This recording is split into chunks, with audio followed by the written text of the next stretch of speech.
Hola, ¿qué tal? ¿Cómo estáis? Bienvenidos, bienvenidas y bienvenidos un día más al canal. Yo soy Rocío y esto es Libros al Alba. Bueno, sí, pero no importa, lo corto, justo estoy empezando. Lo voy a dejar. Te quiero.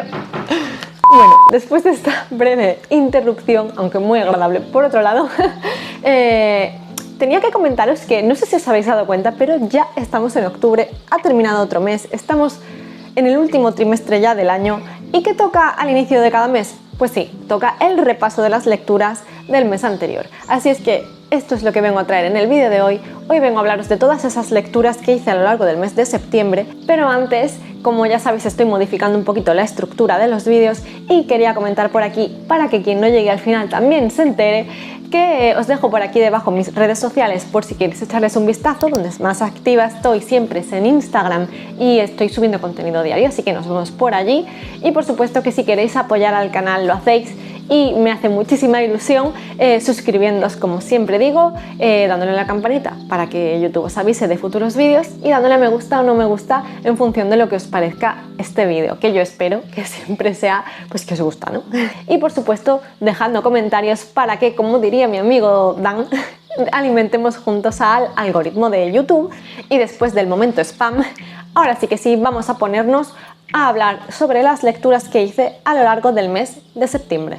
Empecé el mes con una lectura súper acogedora que tenía muchísimas ganas de leer y que llevaba ya meses esperando en las estanterías, y se trata de El café de las leyendas de Travis Baldree. Está publicado por Roca Editorial y ha sido una lectura deliciosa. Es una lectura tranquila, reposada. Ya sabéis que es un cozy fantasy, es una lectura ambientada en un mundo de fantasía, pero en el que lo principal no es la acción y la aventura, sino que son los personajes, esa sensación de hogar, esa sensación acogedora.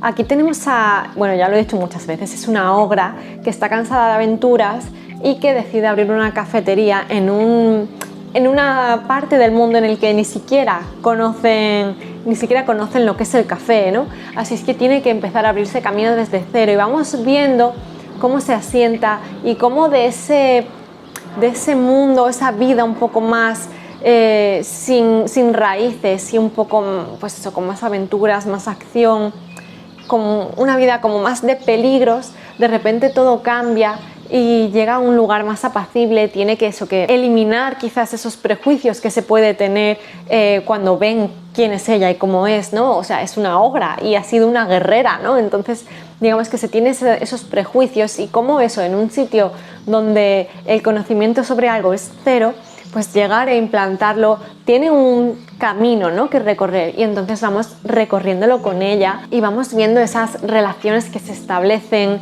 y vamos viendo cómo va dando pasitos. Además tenemos una pequeña trama quizás de un misterio / aventura, pero es más la excusa para mostrarte el desarrollo personal de nuestros personajes, valga la redundancia, que la acción como tal o la intriga que pueda tener o la dificultad, ¿no? Pero además es que la ambientación es maravillosa. Esa cafetería, esos olores que transmite, ¿no? O sea, necesitas leer este libro con un café en la mano, bebas o no bebas café, da igual. O sea, aunque no te lo bebas, simplemente por tenerlo al lado calentito, con el olor, porque es que se transmite tanto mediante el olfato, mediante los colores, ¿no? Es muy sensorial esta lectura, ¿no? Y muy acogedora. Entonces, un cafelito y un bollito de algo, un pastel, algo así, un rollo de canela. Sí, el rollo de canela es, digamos, el acompañante perfecto para leer este libro. Vais a necesitarlo y se lee muy rápido, es muy acogedor, es una lectura muy apacible, de las que ya digo, no pasa nada, pasa solo la vida, pasa el desarrollo de los personajes, pero de estas que necesitas muchas veces para sentirte en casa. Y luego otra de las lecturas que hice y que es totalmente opuesta, bueno, dos de ellas, las dos siguientes lo vais a ver, son dos distopías que leí para el reto de Adrián de Victorian Spirit. Una de ellas es La granja, de Joanny Ramos. O sea, a ver, tengo que reconocer que me enfadé muchísimo, porque aquí encontramos cómo se justifica y cómo bajo no sé, siendo abanderadas del no, la maternidad es para todo el mundo, justificamos según qué cosas, blanqueamos según qué cosas o no las queremos ver y vemos cómo esta desigualdad entre la gente pudiente y la gente que no tiene dinero es la que al final hace que haya personas que se vean obligadas o que vean que esa es su única salida, ¿no? El hecho de venderse a cambio de dinero, ¿no? Aquí te lo deja muy claro. A mí me enfadó muchísimo, es un libro que me enfadó muchísimo porque, bueno, tenemos una institución, La Granja, en la que es como una especie de residencia para las madres gestantes de estos bebés subrogados, ¿no? De esta maternidad subrogada. O sea, estas madres a las que han pagado para que vendan a sus hijos. Entonces, me estoy metiendo en un jardín, yo lo sé, pero en el libro es así, tal cual además, como te lo van contando, y estamos viendo cómo al final la gente con recursos económicos, la gente que no tiene tiempo para dedicarse a gestar a su bebé, porque luego además tienes esa repercusión a nivel laboral, porque físicamente necesitas un proceso de recuperación.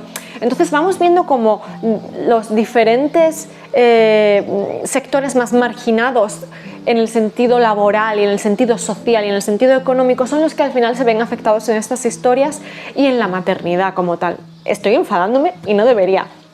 Bueno, la cuestión es que vemos como eso, la sociedad establece que una mujer que da a luz parece como un obstáculo en su carrera, ¿no? En su carrera laboral, y que tienes que anteponer que es una cosa o la otra, y que es esto lo que lleva a la decisión de contratar y pagar a una mujer para que dé a luz a tu hijo, y tú no tengas esas repercusiones físicas que te imposibiliten tu carga laboral habitual, ¿no? Porque claro, si luego tienes esa pérdida de, no sé, de estatus, porque tienes que tener una baja laboral, porque tus funciones a nivel físico se ven reducidas, todo esto va a repercutir a nivel laboral y a nivel económico, y claro, tú tienes que escoger y tienes que ser una cosa o la otra, pero no las dos.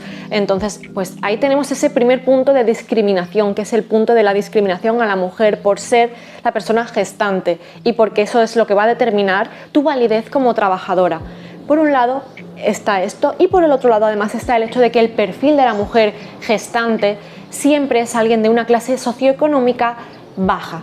Y claro, te está poniendo en contexto de cómo es una entidad en la que casi todas las chicas que viven y que son madres de alquiler, es que no sé ni cómo mencionar y cómo hacer referencia a todo esto, pero que todas ellas pertenecen a un estrato social bajo, que son inmigrantes, que son personas que han tenido que ser pluriempleadas, que no pueden sacar a su familia adelante y que se ven al final abocadas a esto porque la compensación económica es pues muy atractiva.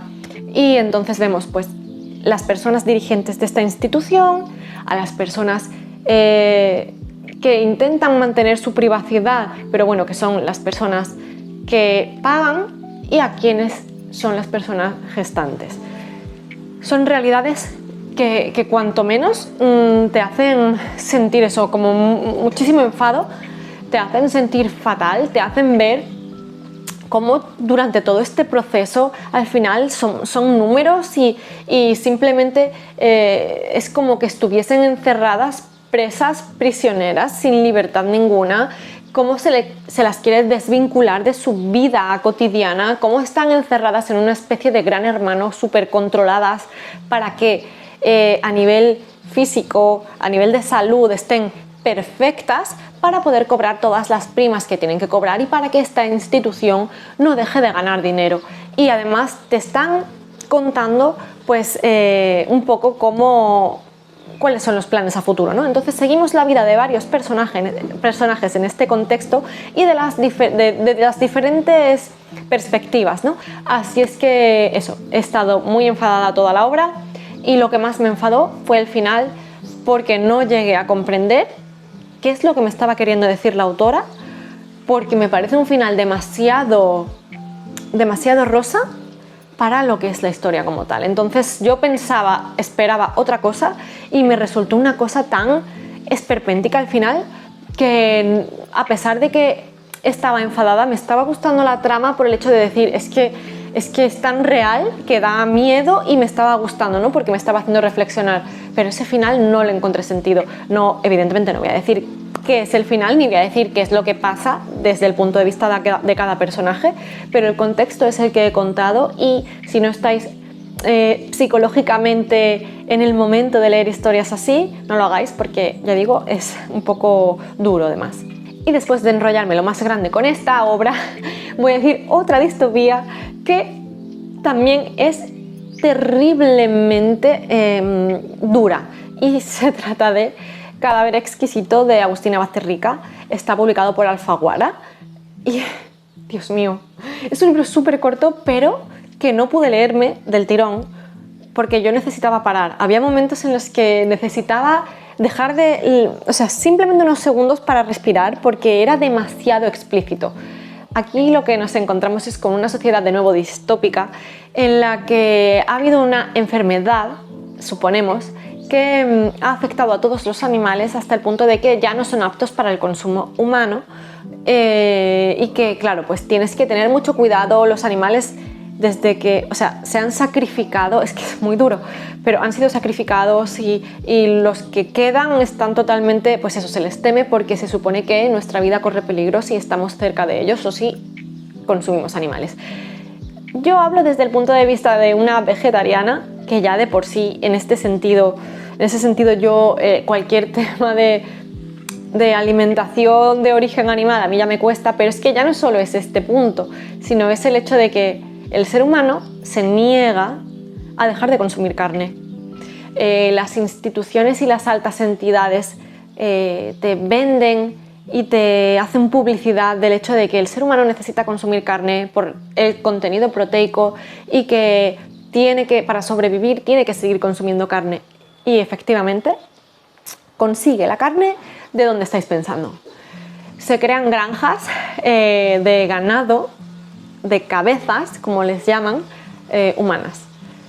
De nuevo tenemos otra vez aquí el contexto de dónde vienen, cómo se escoge quiénes son esas cabezas, y ya al margen de eso es extremadamente explícito en todo el proceso de cría y de todo lo que viene después para conseguir la carne, y de cómo hemos conseguido bloquear esa imagen y dulcificar el hecho de la procedencia de eso, de esa carne que están consumiendo.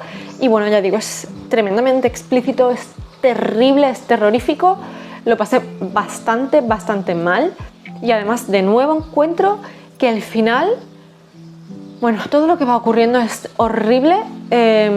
Cómo te lo va explicando todo, cómo te va explicando desde el punto de vista de una persona que trabaja en una especie de matadero, qué es lo que pasa, cómo parece que está teniendo y planteándose dudas y cuestionamientos morales sobre lo que está ocurriendo, y cuál es el punto detonante que hace que ese clic cambie su manera de ver y de pensar, pero más allá de eso, el final de todo, de nuevo, te deja con un cuerpo terrible, con un cuerpo horroroso. O sea, es un libro muy duro, muy difícil, ya digo, tremendamente explícito. Si no estáis, no tenéis estómago para leer escenas muy gores y muy sangrientas, no lo leáis. Está muy bien escrito, y para poner un poco el contrapunto a esta lectura tan terrible que estuve haciendo, bueno, estas dos, porque es que las dos las estaba leyendo a la vez y yo ya no sabía qué hacer con mi vida y cómo superar este momento, pues a la vez estuve leyendo Orgullo y Prejuicio de Jane Austen. Fue una relectura, y es que es una lectura que siempre va a ser bien, es una lectura de confort, es una lectura que nunca me cansa, así como nunca me aburro de la película.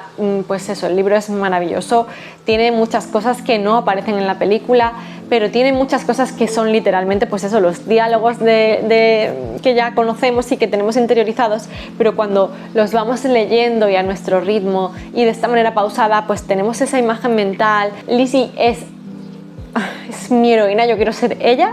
Y por supuesto el señor Darcy, que es aún más maravilloso de lo que yo recordaba, y en el libro también es aún más maravilloso que en la película, y que es un romance que se cuece muy a fuego lento, Es un romance que, bueno, justo va de enemies to lovers, pero enemies que no se tratan mal. Eso que yo decía en el vídeo de mis clichés favoritos, que me gustaba. Y era gente que se respeta, que se trata bien. Y es un enemies muy light, ¿no? Y cómo va todo tornándose en una relación diferente, ¿no? Y en un concepto del otro totalmente opuesto a aquello que pensaban que eran, ¿no? No sé, además es muy divertido porque esa madre, por favor, esa madre, a mí me pondría histérica, pero es que ese padre, ese punto irónico, el cómo trata a la madre, cómo ves que se está quedando con ella, que la madre no se está enterando, y es que es maravilloso, ya digo, esas descripciones, ese sentido del humor tan delicado que tiene Jane Austen, a mí me encanta, la he disfrutado mucho y es que yo sigo enamorada de esta lectura y es que Jane Austen escribe muy bien. Y la siguiente lectura que hice pertenece al reto de los mejores misterios de Goodreads que estoy haciendo con Eva, pero bueno, mi idea era haber leído La chica perfecta de Ruth Ware, cosa que no pasó al final, y sí que hemos estado leyendo Cosas que hacemos a oscuras de Jennifer Hillier y está publicado por Motus. Y este libro es puro salseo. A ver, el misterio no es tanto la guía conductora, de nuevo, como la excusa para conocer a nuestros personajes. Tenemos varios tiempos también y varios puntos de vista, y aquí lo verdaderamente importante es ir viendo la vida de nuestros personajes, ¿no? Y cómo han llegado desde el pasado hasta el punto presente, qué es lo que les ha ido ocurriendo por el camino. Y esto solo con esto ya se nos van dando las respuestas, y al final el misterio de origen, de inicio del libro, no tiene tanta importancia como el salseo del resto de la historia. El punto de partida, digamos, es una mujer que se despierta una mañana con una hoja de afeitar, una cuchilla de afeitar una navaja, perdón, de afeitar en la mano. El marido está muerto y desangrado en la bañera y ella está pues tirada y cubierta de sangre al lado. La descubre la ayudante, la secretaria del marido, y pues ya os podéis imaginar la que se lía, ¿no? Entonces, bueno, da la casualidad además de que él es un actor famoso, que es una persona muy conocida, un humorista muy conocido, y ella es su como quinta mujer o algo así. Hay como 30 años de diferencia de edad entre uno y otro. Os podéis imaginar el salseo, los espectáculos, las movidas pues eso, de dimes y diretes que hay, y cómo ella no recuerda qué es lo que ha pasado en ese momento, pero sabe que no es culpable, ¿no? Entonces vamos viendo un poquito, y ya digo, este caso al final llega a ser simplemente la excusa para que conozcamos el pasado de nuestros personajes y cuál es la mochilita que cargan. Pero es un libro tan divertido de leer, no sé, es como una película de Antena 3 al mediodía, de estos que necesitas seguir y saber qué pasa porque quieres enterarte de la vida de todos ellos, ¿no? Es pues eso, muy salseante, muy de mamarracheo. Está bien escrito, está muy bien estructurado, porque nunca te deja desconectar o perder el interés por la historia de ninguno de los puntos de vista. Te conduce muy bien por la historia y por donde te quiere llevar. Es verdad que tiene cosas en las que es bastante previsible, pero no pretenden ser el giro final ni ser algo que te sorprenda. Yo creo que simplemente es algo que acompaña la historia y que te va dando pues esas pinceladas de acción o de resolución del conflicto, pero no pretenden ser súper sorprendentes, y la historia va más bien por otro lado. Y el siguiente libro que leí me vuelve a llevar de nuevo a el reto de Adrián de Victorian Spirit de las distopías. Esta ha sido una lectura conjunta con Chris de Avemar Books, y se trata de Battle Royale, que además de pertenecer al reto de Victorian Spirit, está dentro del reto de los 10 del 23 que me propuse leer este año. Es muy asiático en el sentido de que la premisa es tan dura que tú esperarías mucha más implicación o mucha más intensidad en la manera de contártelo, pero esa barrera que pone el autor de contarte las cosas de una manera tan fría, exponiéndote simplemente, y ahí te queda la historia y te la comes, es como más duro todavía, ¿no?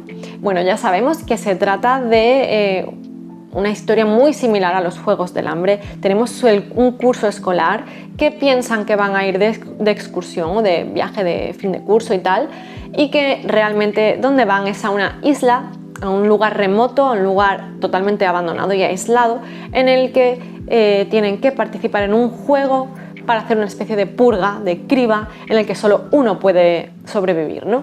Entonces, bueno, esto, como digo, muy los Juegos del Hambre, y es una historia verdaderamente también intensa, impactante, porque te está mostrando personalidades un poco, primero un poco opuestas, ¿no? Hay de todo, pero te muestra también un análisis de cómo podemos llegar a comportarnos en situaciones de este tipo y cómo hay personas en las que primero no se lo creen, otras personas que se lo toman totalmente como su manera de expresar su verdadera forma de ser, que dan la cara a través de esta violencia y agresividad, como otros hacen lo contrario y hacen como buscan el apoyo de otros, ¿no? Entonces te va mostrando cuáles serían las diferentes maneras de comportarse. Hay algo que no me ha gustado mucho y es el papel de las chicas. Aquí eras o una pobrecita que necesitaba protección o que iba buscando eso, el apoyo de otra y el auxilio y el tal, o eras, bueno, pues eras una mujer totalmente ligerita de cascos, una mujer la típica femme fatal, la que utiliza sus armas más sensuales, por así decirlo, para aprovecharse de otros y darle la vuelta a la situación y sobrevivir, ¿no? Porque al final solo sabemos ser eso, o damiselas en apuros o femme fatal, ¿no? Entonces ese papel a mí no me ha gustado, no había chicas que tuviesen poder, que tuviesen fuerza y que sencillamente fuesen personas que luchan por su vida, pero ya digo, por otro lado es tan fría que todavía te impacta más, porque te está contando cómo alguien mata a otro alguien, pero como el que está contando que fue a comprar el pan o que se tomó un café con un amigo. Evidentemente en este tipo de libros no les va a temblar el pulso para matar a nadie, porque es que son un montón de alumnos y claro, solo puede quedar uno, entonces no te puede temblar el pulso, pero no sé, es como todo muy... cuando llega un capítulo tú ya temes por la vida de quien esté protagonizando el capítulo y claro, ya ves cómo va a pasar y dices, Dios mío, ¿cuántas maneras existen de poder morir de una forma traumática, ¿no? Entonces, bueno, pues eso, es un catálogo de muertes, pero llega un punto en el que sí que te importan los personajes. Hay algunos que son más protagonistas que otros y tú lo vas viendo y vas generando ese vínculo y vas teniendo apego por ellos y sufriendo por ellos, ¿no? Entonces, bueno, eso sí que es algo que tengo que concederle. Te mantiene enganchado en el sentido de que quieres saber qué pasa con esos personajes que sí se repiten en algunos capítulos y que sí van sobreviviendo, y quieres ver, evidentemente, cómo va a terminar la historia, si realmente va a quedar uno, si van a conseguir escapar, porque por el camino vas viendo cómo funciona la mente de todos estos adolescentes, porque al final son niños, y cómo entre ellos intentan sobrevivir de diversas maneras y urden planes que dices, Dios, qué gente más capaz, ¿no? Y yo pensaba, digo, yo creo que moriría en cuanto saliera del sitio en el que me están diciendo, pues mira, estáis aquí, no estáis de viaje y es que os tenéis que matar. Cuando salgáis por la puerta de este colegio, es un todos contra todos. Yo creo que saldría y moriría. Eso todavía te hace generar un poco más de conexión y de empatía, porque estás viendo que es gente que está intentando buscar alternativas a la violencia. Creo que ha cumplido las expectativas que yo tenía sobre esta historia. Y ya por último, os tengo que comentar que me he leído Esquirla del Amanecer. Bueno, me ha encantado, es una obra corta que va entre Juramentada y El ritmo de la guerra, que es lo que me toca leer ahora, y me ha encantado. Es una historia que conecta con otras obras del Cosmer, que te deja pinceladitas por ahí, que si estás pendiente pues lo vas viendo. Además es un contexto diferente porque nos lleva por un viaje en barco hacia una isla, entonces es un poco un soplo de aire fresco respecto de la historia principal, porque estos relatos intermedios siempre suelen ir sobre personajes que tienen menos protagonismo en las novelas, digamos, centrales, ¿no? Además, en este caso, da visibilidad a una persona que tiene movilidad reducida y te la hace protagonista, y a mí me encanta ver protagonistas que son diferentes, porque pues al final todo lo normativo pues lo vemos en todos los libros. Me ha gustado mucho.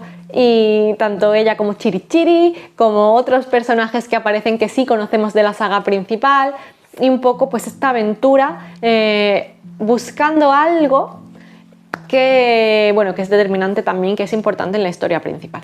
Me gustan mucho estas historias que hacen que conozcamos un poquito más el contexto y que digamos que ponga el foco sobre personajes que luego pasan un poco más desapercibidos, pero que están ahí y que sepamos pues de dónde vienen y cómo han llegado hasta aquí, ¿no? Noto un poquito más de ligereza, de humor, hay personajes que te hacen reír, ¿no? Tanto en Danzante del Filo como en esta, ¿no? Como que te saca un poco más la sonrisa, ya digo, es como más agradable leerlas, ¿no? Y es algo que también necesitaba, pues con todas estas lecturas intensas que ya habéis visto que he tenido. Y hasta aquí ya todas mis lecturas del mes de septiembre. Me he enrollado muchísimo, pero sentía que necesitaba hablar sobre ellas y explayarme un poco sobre todo lo que me habían hecho sentir.